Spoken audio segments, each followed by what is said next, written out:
Fala, galera, amigas e amigos do Flamília da Nação. Zenit faz novo pedido para liberar Claudinho para o Flamengo. Precisamos de reforços urgentes em alguns setores. Eu acho que ficou muito claro na partida de ontem. Uma salada que o Tite fez, um time muito mal escalado, conforme eu disse na live anterior. Eu disse que não gostei da escalação que tinha sido vazada, publicada, e se confirmou exatamente tudo em campo. Um time mal posicionado, mal arrumado e que resultou numa derrota do Flamengo. O Flamengo não tem não tem peças em determinados setores, sobra em uns e falta em outros. É um elenco desequilibrado, pelo menos na minha opinião. Concorda comigo? O Flamengo precisa de reforços? O Flamengo precisa acelerar os processos de contratações de Claudinho e de Michael e deixar essa história, só vou anunciar depois do jogo contra o Palmeiras. Anuncia logo, vambora, vamos para dentro. Essa é a minha opinião. Queria saber a sua. Agora falaremos para vocês as notícias, o novo pedido do Zenit e também sobre essa questão de reforços que o Flamengo poderá buscar ainda nesta janela. Peço a vocês para que deixem um like, inscrevam-se no nosso canal Flamília da Nação, clica aqui embaixo rapidinho, botão vermelho escrito inscreva-se e também acione o sininho da notificação para você poder se manter muito bem informado toda vez que a gente colocar um vídeo. Nós vamos rodar a vinheta, após a vinheta, um show de notícias e informações do nosso Flamengo. Drone, sobe, apura pra gente enquanto a galera mete o dedo no like.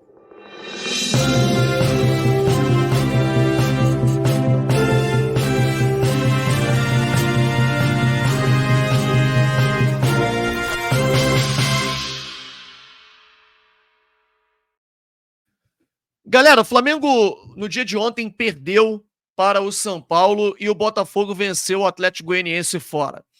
E é claro que ganhar, perder faz parte, mas a maneira, a postura do Flamengo dentro de campo me preocupou bastante.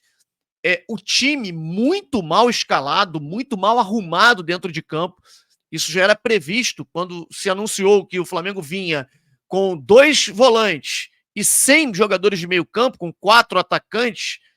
Enfim, sabemos que alguns jogadores iriam preencher aquele papel de jogador de meio campo, mas quem pensa naquele meio campo? Quem era o homem de armação? Não tinha.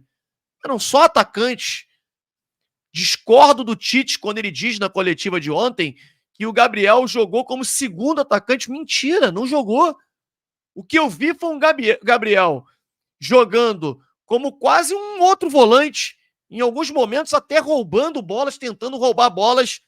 Teve uma que ele roubou dentro da área do Flamengo, numa transição em que o São Paulo fez de defesa para o ataque, e ele voltou correndo e roubou a bola do atacante do São Paulo. Quer dizer, um Flamengo completamente desorganizado. Faltou tudo ontem. Todos os jogadores atuaram muito mal. Dá para livrar um pouquinho a cara do Rossi, que não teve culpa nenhuma.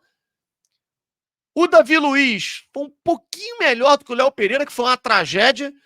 Aliás, largou inexplicavelmente o Calleri. Era ele que estava marcando o Calleri. E na hora que bate o escanteio, ele sai da marcação do Calleri para poder antecipar de forma inexplicável. E o Davi Luiz ainda tenta chegar na bola e não consegue. Lembrando que o que originou o escanteio foi uma bola perdida pelo Alan, que é uma tragédia no time do Flamengo. O Alan é um jogador a menos. O Alan não cria, não marca, não consegue melhorar a qualidade de passe na saída de bola e não chega à frente para fazer gols, característica que ele não tem, não sabe fazer isso. Aliás, um jogador que tem 25, 26 anos e tem 2 gols na carreira, que é um absurdo. Pegar qualquer zagueiro do elenco do Flamengo tem mais gols do que o Alan com a camisa do Flamengo. Tem mais gols do que o Alan na carreira inteira. Isso é inimaginável, o Flamengo ter pago 9 milhões de euros num jogador comum. Não vou aqui agredir o jogador dizendo que é ruim. Um jogador comum, que não vale nem 1/3 do que o Flamengo pagou. Pelo menos na minha opinião. O Atlético Mineiro deve estar rindo de orelha a orelha com o valor que o Flamengo pagou para contratar esse jogador. Lamentável a atuação e mais lamentável ainda a postura do Flamengo, que parece ter abandonado o Campeonato Brasileiro, né? Depois de conquistar a liderança, o Flamengo claramente passa a mensagem para o seu torcedor que a prioridade é a Copa do Brasil. O Arrascaeta, ao sair de campo ontem, disse: sabemos que são muitos jogos difíceis e a gente não vai conseguir jogar todos. Como assim?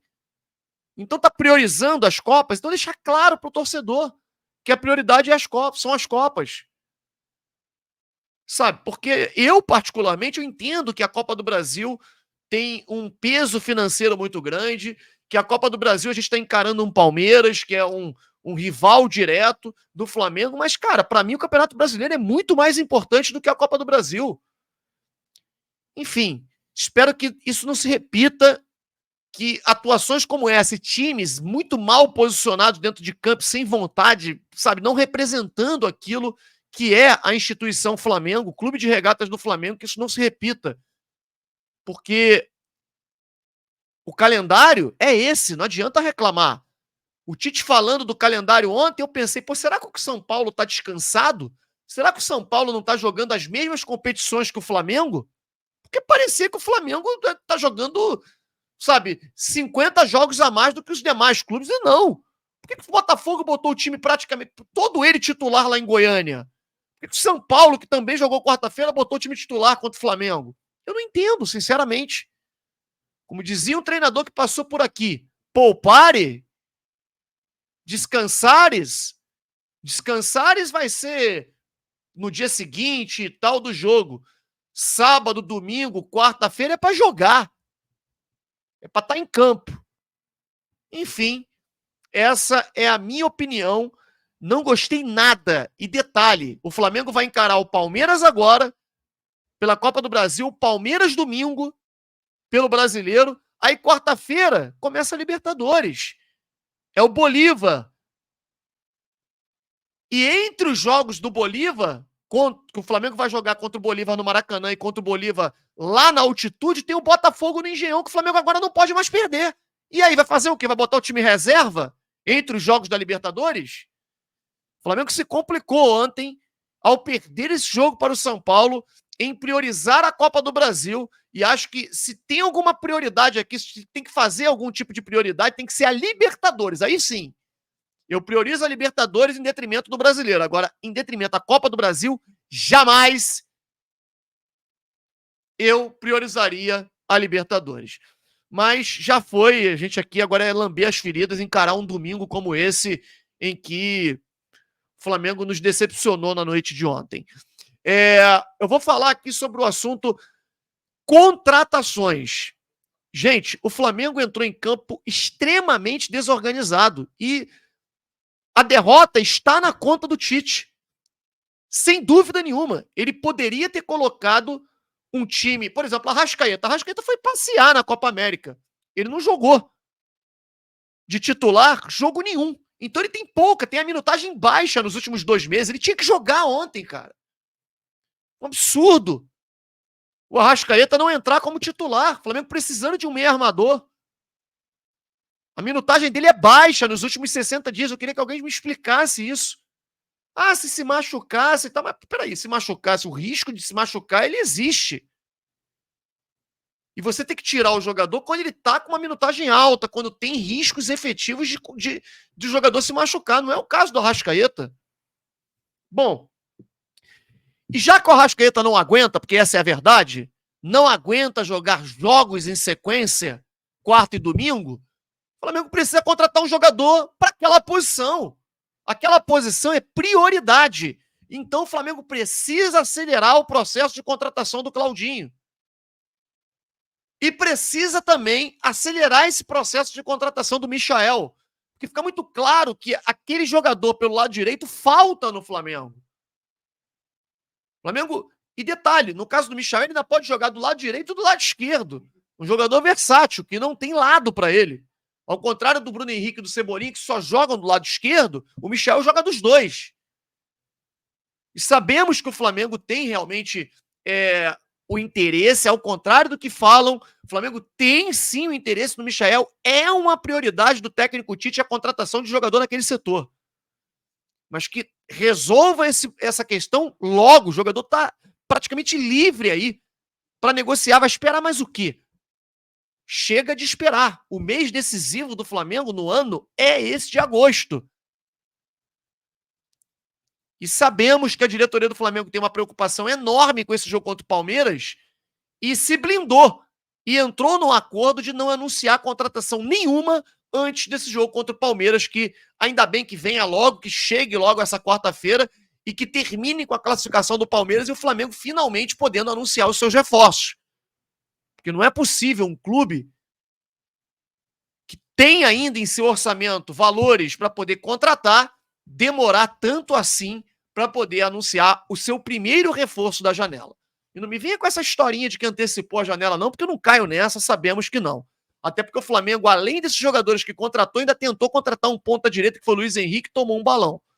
Mas, enfim, deixa essa história para lá. Falando agora sobre o Zenit, que o Zenit anunciou, através de um jornal russo, um portal russo, melhor dizendo, o portal Sport.ru disse que o Flamengo pediu, que o Zenit pediu o zagueiro Cleiton e o meia Vitor Hugo para que ambos fossem envolvidos na negociação com o Claudinho. E a gente foi perguntar, né, obviamente, como a gente sempre procura fazer, a dirigentes do Flamengo sobre essa questão, se é verdade. Eu já tinha perguntado sobre o Pedro e perguntei para poder ouvir um fora gigante que a gente já sabia que ia ouvir. Porque é um absurdo ainda repercutirem isso. O Zenit pediu o Pedro. Mentira, gente. Pediu o Pedro coisa nenhuma. O Pedro jamais jogaria na Rússia nesse momento da carreira que ele vive e o Zenit não pediria um jogador sabendo que o jogador não iria. O Flamengo, além de não liberar, o próprio jogador também não ia querer ir. E, segundo esse portal russo, eles querem o Cleiton e o Vitor Hugo. O dirigente do Flamengo, ao contrário, é curioso isso, né? Por isso que a gente tem que ficar atento. Quando eu perguntei sobre o Pedro, falou, tu tá de sacanagem me perguntar isso, né, cara? Isso é um absurdo. Isso eu já tinha perguntado recentemente pro mesmo dirigente. Eu perguntei agora sobre essa informação que vem da Rússia, do interesse deles, né, no Cleiton e no Vitor Hugo. Ele citou especificamente o Vitor Hugo e falou, olha, o Vitor Hugo é um jogador que a gente realmente negocia com outros clubes. Inclusive uma possibilidade de troca, e a gente vinha trazendo aqui para vocês, que esse mesmo dirigente já tinha dito, que o Flamengo tentou envolver o empréstimo do Vitor Hugo por 1 ano para o West Ham e o Paquetá vindo para cá por 1 ano. E essa história ainda está rolando. E ele disse que pode acontecer alguma coisa assim em relação ao Vitor Hugo com o Zenit, mas aí tem que partir do interesse do jogador em querer jogar na Rússia e do Flamengo de reduzir o valor proposto pelo Claudinho. Claro que o Vitor Hugo tem mercado. O Vitor Hugo já teve uma proposta por ele, né, pelo jogador, de 16 milhões de euros. Ai, meu Deus do céu, que essa proposta não vem de novo, né, do futebol inglês. Enfim, tem que saber esse jogador que já teve proposta da Premier League, se ele vai querer jogar na Rússia, né? Então, o Zenit pode querer. O Flamengo está disposto a aceitar. Agora, o jogador vai querer jogar na Rússia? Isso que nós vamos ter que saber. E isso a gente ainda não conseguiu descobrir. O Flamengo está disposto, sim, a atender esse pedido para liberar o jogador e trazer o Claudinho para cá. Enfim, como disse o dirigente do Flamengo, nós não iremos falar absolutamente nada sobre Claudinho e nem em nenhuma outra contratação antes do jogo contra o Palmeiras, que o Flamengo encara como realmente uma verdadeira decisão. Enfim, é isso. Espero que vocês tenham gostado. Deixem o like, inscrevam-se no nosso canal Família da Nação. Um bom domingo, se é que é possível, depois do que o Flamengo fez com a gente, né? Um grande abraço a todos, saudações rubro-negras.